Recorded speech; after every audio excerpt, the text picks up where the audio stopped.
Even among a group of people that are split on, well, everything, I think the one thing the Sonic the Hedgehog fanbase can agree on is that the evil genius known as Dr. Sweet Cheeks Robotnik, aka Eggman with the master plan, is a bad guy.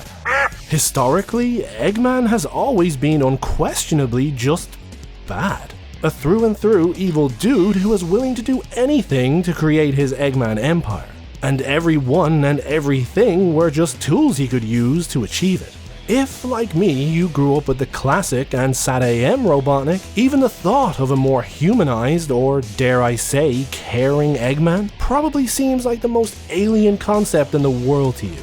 He stuffed cute little animals into robots to use as batteries, built a giant space station to threaten the world into submission, unleashed a god of destruction because he actually thought it would do his bidding. He shot the moon, he's mean to the help. I could go on here, but I think you get the idea. Yosh! This narcissistic sociopath has always cared about one thing and one thing only: himself. And even as recently as Sonic Forces, the game immediately preceding Frontiers, Eggman's character had actually escalated in his evil ways, ready to end it all by helping everyone to literally feel the sunshine.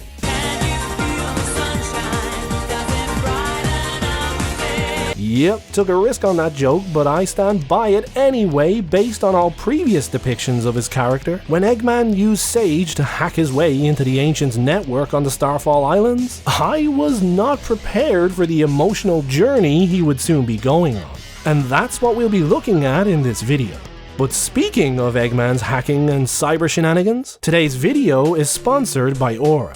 I don't think I need to tell you guys how important it is these days to keep your identity safe online. And when you actually stop and think about just how many things we are all constantly expected to sign up for, it's absolutely crazy. Giving your phone number to your supermarket for a loyalty scheme, your email to sign up for yet another mandatory gaming service just to play your favorite games, and that's to say nothing of all your social media platforms and the storefronts we allow to save our banking information. This is where Aura comes in. Has a company with your email or phone number sold them to a data broker? Aura can automatically send requests to remove your data. Has your email, social media, or banking details been dumped online after a company you trusted was compromised? You can configure Aura to scan for and notify you when this happens, and you can then use its password manager to help resecure your accounts. With 24/7 365 support from experts who can help work through any issues with you, and an antivirus and VPN included, Aura is a great preventative and proactive tool for protecting yourself online. Whether it's just you, yourself and your partner, or your whole family, there's a competitively priced model to help keep you safe. So do yourself a favor, protect yourself from identity theft and try Aura free for 14 days with my link. But for right now, I think it's time we start analyzing this beautiful man. Throughout the series, Eggman has created countless different robots. From his virtual army of simpler, less cognitively advanced models, serving as his muscle and carrying out many of the more basic tasks he requires, to his, let's just say, more specialized models. These bots were often created for a very specific purpose, each boasting their own cutting-edge AI, granting them varying levels of individuality and sentience. As the years went by, Eggman would continue to churn out more and more of these cutting-edge and bespoke bots. Each one always a means to an end, and each one, with very few exceptions, tossed aside after failing him or completing their function. To the good doctor, the beings he creates with his own hands and the critters he abducts to fuel them are one and the same. Expendable resources that he can use to further his plans. He was cold and uncaring, and this has always been how I've seen him. From back when I was a kid right through to the present day, I always seen Eggman as a narcissist and a sociopath. He only ever helped the good guys when his own skin was on the line or when the planet he wanted to rule was under threat. To Eggman, looking after number one was always his top priority. And it's for this reason I could honestly never have imagined him growing to actually care about someone. Anyone. Never mind one of his own lowly creations. And at the beginning, things seemed no different with Sage. Eggman created her to help him infiltrate the ancient cyberspace network and to protect him from any dangers they faced in the process. Little did he know things would go wrong quite so early and that he would end up trapped in cyberspace for his own protection. At first, Eggman's scientific mind is all consumed by the amazing size and scope of the Ancients' databases. His efforts focused on quantifying its data and figuring out how best to use it for his own ends. But as time goes on, he starts to realize just how dangerous this place is, with Sage having to constantly protect him from various security systems and the strange ghosts from his past that keep showing up. Finding himself in this unusually helpless position, Eggman has to rely completely upon Sage for everything. And I think this is where their relationship begins to transcend that traditional master and servant dynamic he has with his other creations. He relies on her to keep him safe. He needs her to find him a way out of cyberspace, to keep him updated on Sonic's exploits as well as torment him in Eggman's absence. It's a rare occasion where Eggman finds himself totally helpless and is forced to genuinely rely on someone else. And being somewhat of an enigma, it's also hard to say how someone like him would behave in this situation. Eggman's past has, for the most part, always been shrouded in mystery. Sure, the cartoons have dabbled in comedic situations with Mama Robotnik, and the Archie comics had, their whole thing, but mostly, in a more canon sense, we know very little about his upbringing. In the movies, he was an orphan, and the games mostly steered clear of this topic until Sonic Adventure 2, where his grandfather and cousin were revealed. But thanks to the memos he created while stuck in cyberspace, we now actually get a microscopic glimpse into his childhood. Eggman seems to have had a slightly troubled upbringing, one where he felt entirely overshadowed and insignificant compared to his cousin Maria. As he puts it, all that love for someone who was gone when I was right there. The fact that he carries these feelings into adulthood means they're not just feelings of childish jealousy he once held. These are thoughts that scarred him and stuck with him his entire life. Family might be something Eggman always wanted but could never have. And if history has taught us anything, it's that this type of emotional neglect during childhood is exactly what creates someone like Eggman. And it's with this in mind that I watched everything that happened between Eggman and Sage going forward.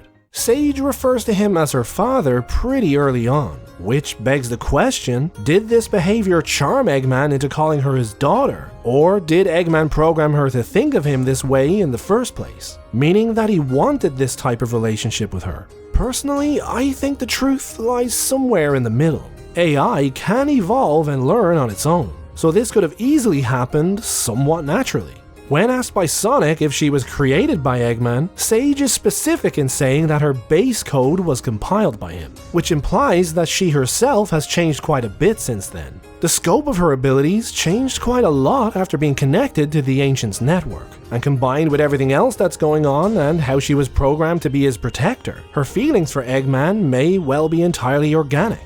Both characters are consumed with thoughts of family, and that might be all it took to spark their relationship. Eggman allows Sage to think of Orbot and Cubot as her brothers, when he could have easily corrected her otherwise, and he finds himself referring to her as she as opposed to it in his memos, even drawing parallels between her and his own family, just like Sage does herself when watching Sonic and his friends. In Eggman's own words, anyone can create organic life. The life he created, she is perfect, because her dad is a genius. His praise of Sage always seems genuine. He's never his full-on characteristically snarky self or openly angry with her, especially when you compare it to his relationship with Orbot and Cubot. He even goes as far as saying he's proud of her, something that clearly means a lot to her, and obviously something very out of character for Eggman to say. But see, Eggman had already gotten ahead of himself here. He has big plans for Sage. He trusts her enough that he wants to integrate her into his entire EggNet system, enabling her to network all of his robots and oversee everything. He hasn't even figured a way out of cyberspace yet. There's no guarantee he even will, and here he is already making plans for them once they get home. I suppose you could technically argue this is just more of Eggman's signature cockiness, but I don't know. I'm more so getting a very idealistic vibe here. especially when you consider that he also confirms Orbot and Cubot are her siblings just to make her happy. It just seems to me that these two each offer the other something they want. And like the fresh start mantra that all the other characters in this game experience, Eggman is also seemingly being given a new direction. Contrasting against what he was like just one game ago, this is a very different Eggman. Sage looks at Sonic and Tails and sees something that validates exactly what she wants. A family born of love and not genetics. And this is exactly what she has with Eggman. Exactly what she wants with the siblings she hasn't met yet. And Eggman? He wants that sense of family his biological relatives seemingly never gave him, opening him up to be a much more reasonable Eggman than we've seen for a while. Even agreeing to team up with Sonic to face the end because Sage said there was no other way, something he childishly resisted at all costs beforehand. He's visibly upset at even the idea of Sage risking herself to save him. And when his worst fears come to pass and she's forced to sacrifice herself to save the world, her final wish is that Sonic watch over her dad. Even in her final moments, having only existed for such a short time, her thoughts were still only of him. Seeing Eggman on his knees with grief as he watches Sonic return safely amid a burst of shooting stars but no sign of Sage was surreal and somewhat unsettling. I think if you asked me at any point in my life as a Sonic fan if you would ever see Eggman like this, I'd have giggled like a schoolgirl and thought you were crazy. Knowing everything we know about his character across many depictions over 30 years, this is just a very alien concept for me. He even reaches out to her, knowing she's gone. It's heartbreaking and confusing in equal measure.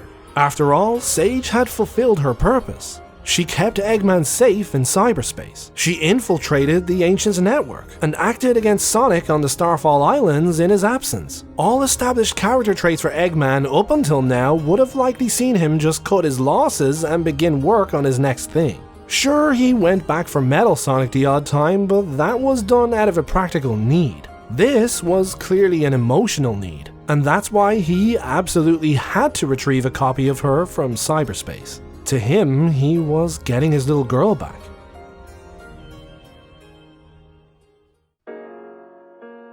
Honestly, I'm not quite sure how I feel about a potentially softer approach to Eggman's character. Humanizing the main antagonist of a series can work really well if there is a definitive end to the overall story, but the Sonic series doesn't really have that. Now we have a situation where Eggman's evil might be lessened, when in all likelihood he still has to live the bad guy another day. I just don't want to be in a situation where I'm seeing the man carry out unspeakable acts, yet I'm still getting feels over his wholesome relationship with his digital daughter. It's also hard to see the Sage we know in Frontiers being able to just stand by Eggman as he makes innocent people suffer. He had successfully poisoned her against Sonic in the beginning, but even that didn't last long. There's just no way she would be happy to help him do purely bad things. At least I don't think so. Either way, I'm just interested to see how everything goes from here. If indeed they do follow on with his relationship with Sage like the end of Frontiers suggests they will, I'll reserve judgment until I see the payoff. They could easily pull a U-turn on this direction by having something drastic happen anyway. I just can't see Eggman pulling a Piccolo and becoming the most honorable green man I ever loved. Eggman's villainy is iconic, and I just can't see them throwing that all away permanently. Sephiroth never stopped being a prick. Bowser didn't become best pals with Mario and stop stealing his lady friend. Ganon still can't be trusted with yellow triangles. Some people are just bad to the bone, and that's always how I seen Eggman before Frontiers.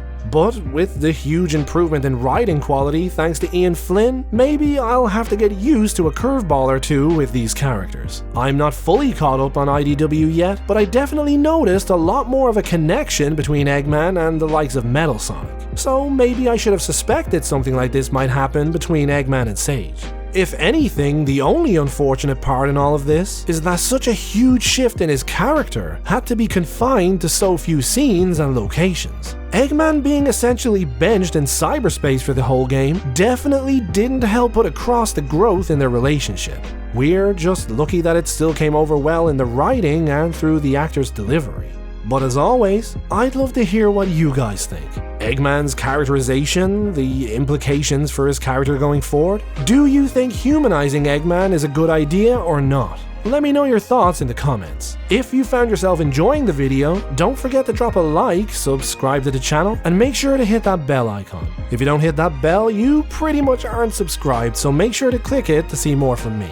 You can also join the channel Discord, lots of great discussions and art being shared on there. It's where all the cool Eggman designs for my avatar were shared. You can also get more of my ramblings on Twitter, and if possible, you can support me on Patreon or with a super thanks. All your support is much appreciated, and any amount, no matter how much, is a big help to me. Plus, you get your name listed at the end of my videos. Look at all those awesome people. All the links are in the description, so be sure to check them out if you can. But for now, a big thank you for watching. And as always guys, take care.